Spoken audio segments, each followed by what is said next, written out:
तो आप लोगों में से कितने लोग ऐसे हैं जिनके माइंड में ये क्वेश्चन कभी ना कभी आया होगा कि इस अर्थ सरफेस के ऊपर जितनी भी बर्फ़ हम देखते हैं वो अगर पिघल जाए तो क्या होगा, और ये जितनी भी बर्फ़ इस अर्थ सरफेस के ऊपर है इसका क्या कोई इंपॉर्टेंट रोल है हमारी लाइफ के ऊपर। तो चलिए जानते हैं इस वीडियो के अंदर आपके सवाल का जवाब। तो एंड तक जरूर बने रहना, आपको इस क्वेश्चन का आंसर आज इस वीडियो में मिल जाएगा।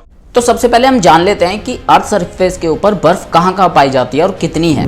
बेसिकली बर्फ 3 जगह पाई जाती है, नॉर्थ पोल में, साउथ पोल में। यहाँ पे टेम्परेचर बहुत ज़्यादा कम हो जाता है जिसकी वजह से यहाँ पे हमेशा बर्फ जमी रहती है। और तीसरा है माउंटेन्स, जितने ज़्यादा पहाड़ ऊंचे होते हैं उतनी वहाँ पे बर्फ पड़ती है, क्योंकि जैसे जैसे हाइट बढ़ती जाती है टेम्परेचर कम होता जाता है। और इन माउंटेन्स को थर्ड पोल भी कहा जाता है, क्योंकि नॉर्थ और साउथ पोल्स के अलावा बर्फ यहाँ देखने को मिलती है। दुनिया के अंदर बहुत सारे ऐसे माउंटेन्स हैं जो इतने ज़्यादा ऊंचे हैं और वहाँ पे हमेशा बर्फ रहती है, जैसे इंडिया के अंदर हिमालयाज, यूरोप के अंदर आल्प्स और रशिया के अंदर यूराल्स माउंटेन्स। अगर हम क्वांटिटी की बात करें तो पूरे अर्थ सरफेस के ऊपर 5 मिलियन क्यूबिक माइल्स बर्फ जमी हुई है। और अर्थ के ऊपर बर्फ काफ़ी तरीके की फॉर्म्स में हमें देखने को मिलती हैं, जैसे कि ice sheets, ice caps, icebergs और ग्लेशियर्स की फॉर्म में।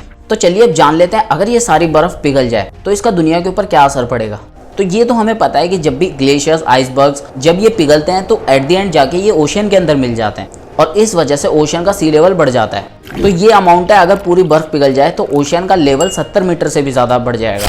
और ऐसा अगर हो जाता है तो इसके बहुत ज़्यादा बुरे नुकसान देखने को मिलेंगे। इसकी वजह से जो भी कोस्टल एरियाज़ हैं, जो भी समुद्र के किनारे हैं, वो सब डूब जाएंगे। तो अगर हम इंडिया की बात करें तो साउथ इंडिया में जो भी ओशन के पास के इलाके हैं वो सारे के सारे डूब जाएंगे, जैसे कि मुंबई, चेन्नई और साथ ही में बहुत सारी आइलैंड कंट्रीज़ हैं, वो सारी की सारी सी लेवल राइज होने की वजह से डूब जाएंगी। अब आप सोच रहे होंगे अगर ऐसा हो भी जाता है तो इससे किन लोगों को प्रॉब्लम होगी। पूरे वर्ल्ड की पॉपुलेशन की 37% पॉपुलेशन कोस्टल एरियाज़ के 100 किलोमीटर की रेंज में रहती है। तो अगर ऐसा होता है तो वो सारी पॉपुलेशन बेघर हो जाएगी और फिर वो आखिर में कहाँ जाएगी। तो उन लोगों की लाइफ को इससे बहुत ज़्यादा फर्क पड़ेगा। अगर हम आइलैंड नेशंस की बात करें तो पूरे वर्ल्ड की 9% पॉपुलेशन आइलैंड नेशन के अंदर रहती है, जो कि 73 करोड़ है। कुछ ऐसे आइलैंड जान लेते हैं जिनके अंदर सबसे ज़्यादा पॉपुलेशन रहती है। जापान एक आइलैंड नेशन है जिसके अंदर सबसे ज़्यादा पॉपुलेशन रहती है और इसके बाद की पॉपुलेशन इंडोनेशिया में रहती है। तो ऐसी आइलैंड कंट्रीज पूरी की पूरी डूब जाएंगी और इन देशों का पूरा वजूद खत्म हो जाएगा। अब बात कर लेते हैं दूसरे नुकसान की, जो बर्फ पिघलने से होगा। पूरे वर्ल्ड की काफ़ी पॉपुलेशन उन रिवर्स के ऊपर डिपेंड है जो इन ग्लेशियर्स के पिघलने की वजह से बनते हैं। पहाड़ों के ऊपर ग्लेशियर्स सर्दियों में कम से कम पिघलते हैं, लेकिन गर्मियाँ आते हैं ये ग्लेशियर्स बहुत ज़्यादा पिघलते हैं, जिसकी वजह से रिवर्स फ्लो होती हैं यहाँ से, और उन रिवर्स के ऊपर काफ़ी ज़्यादा पॉपुलेशन डिपेंडेंट होती है। ग्लेशियर से बनने वाली नदियाँ इस पूरे वर्ल्ड का 26% लैंड सरफेस को कवर करती हैं और यहाँ पे दुनिया की 1/3 पॉपुलेशन रहती है। तो ये पूरी पॉपुलेशन उस वाटर के ऊपर डिपेंडेंट है जो ग्लेशियर से पिघल कर बन रहा है। अगर ग्लेशियर्स एक ही बारी में सारे मेल्ट हो जाएंगे और ख़त्म हो जाएंगे तो इन लोगों के पास वाटर का कोई सोर्स ही नहीं रहेगा, जिसकी वजह से शायद सर्वाइवल भी पॉसिबल ना हो और आधे से ज़्यादा पॉपुलेशन खत्म हो जाए। माउंटेन्स को वाटर टावर्स भी कहा जाता है क्योंकि ये पानी सप्लाई करती है। काफ़ी पॉपुलेशन के लिए माउंटेन्स ही वाटर सोर्स होते हैं, क्योंकि बारिश तो सिर्फ कुछ सीजन के अंदर होती है और कई जगहों पे बारिश बहुत ज़्यादा कम होती है। अगर हम बात करें लद्दाख की, तो लद्दाख एक तरीके से कोल्ड डेजर्ट है। वहाँ पे 50 से 70 मिलीमीटर तक की बारिश होती है हर साल, जो कि बहुत कम है। तो वहाँ की पानी की ज़रूरतों को पूरा करने के लिए यही नदी सबसे बड़ा सोर्स है। तो तिब्बतन प्लेटू, जो कि इंडिया के नॉर्थ में है, इसकी हाइट ऑलमोस्ट 2000 मीटर है।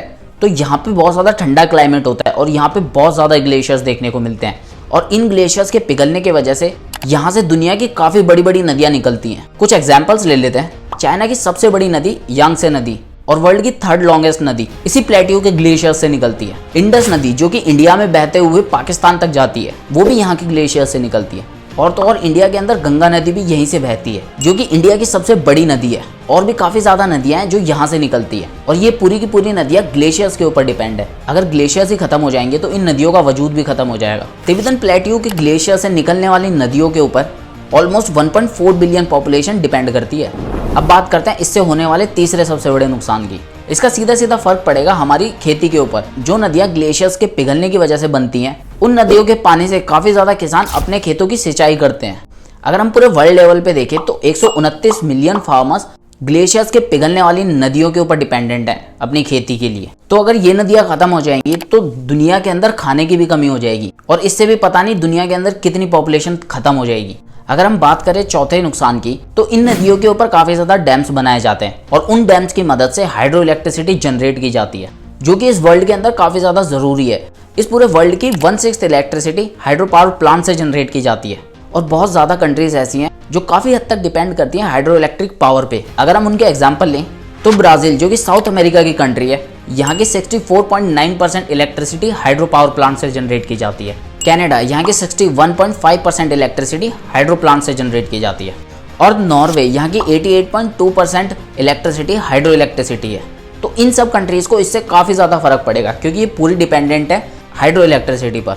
इसका पांचवा नुकसान एल्बिडो का चेंज होना। जब भी सन से अर्थ के ऊपर सनलाइट पड़ती है तो उसमें से कुछ परसेंट सनलाइट वापस स्पेस के अंदर रिफ्लेक्ट कर दी जाती है और कुछ एब्जॉर्ब कर ली जाती है और इस प्रोसेस को एल्बिडो कहते हैं। स्नो और आइस सबसे ज़्यादा एल्बिडो शो करते हैं। बर्फ के ऊपर गिरने वाली जितनी भी सनलाइट होती है उसका 90% सनलाइट ये वापस रिफ्लेक्ट कर देते हैं स्पेस के अंदर और इसी की वजह से आज हमारा ग्लोबल टेम्परेचर मेंटेन है जिसके अंदर हम सर्वाइव कर पा रहे हैं। अगर ये सारी बर्फ खत्म हो गई तो जो सनलाइट रिफ्लेक्ट हो रही थी वो रिफ्लेक्ट ना होकर के बल्कि अर्थ के अंदर एब्जॉर्ब हो जाएगी और उस एब्जॉर्प्शन की वजह से अर्थ का जो ग्लोबल एवरेज टेम्परेचर है वो अभी 15 डिग्री सेल्सियस है, बट वो बढ़कर 26 डिग्री सेल्सियस हो जाएगा। आज ही काफ़ी ज़्यादा कंट्रीज़ के अंदर 15 डिग्री एवरेज ग्लोबल टेम्परेचर में भी सर्वाइव करना बहुत ज़्यादा मुश्किल हो रहा है, इतनी ज़्यादा गर्मी बढ़ती है। तो सोचो अगर टेम्परेचर 26 डिग्री सेल्सियस हो जाए तो क्या होगा।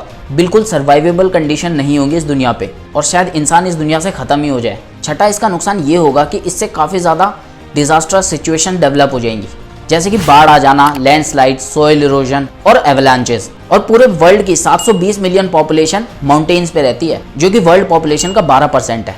तो उन सब की जानों को खतरा होगा इससे। तो इसका लास्ट नुकसान है दुनिया की काफ़ी सारी स्पीशीज ऐसी हैं जो सिर्फ ठंडे क्लाइमेट और टेम्परेचर में रह सकती हैं। वर्ल्ड के 19 बर्ड्स और 16 मैमल स्पीशीज ऐसी हैं जो सिर्फ इन्हीं कंडीशंस में रहती हैं। अगर हम कुछ एग्जांपल लें तो पोलर बियर जो कि नॉर्थ पोल में पाया जाता है और वो सिर्फ वहीं देखने को मिलता है। पेंगुइन की कुछ वेराइटीज जो सिर्फ साउथ पोल में एंटार्क्टिका में देखने को मिलती है और इसी तरीके की आर्कटिक फॉक्स और बेलुगा व्हेल्स। तो अगर बर्फ पिघल जाएगी तो वो क्लाइमेटिक कंडीशंस भी खत्म हो जाएंगी और उनके साथ ही ये स्पीशीज भी इस दुनिया से खत्म हो जाएंगी। तो ये सारे नुकसान होंगे अगर इस दुनिया की सारी बर्फ पिघल जाती है। तो आई होप आपको अपने क्वेश्चन का जवाब इस वीडियो में मिल गया होगा और अगर आपको वीडियो अच्छी लगी हो तो वीडियो लाइक करें और ऐसी वीडियो देखने के लिए चैनल सब्सक्राइब भी जरूर करें।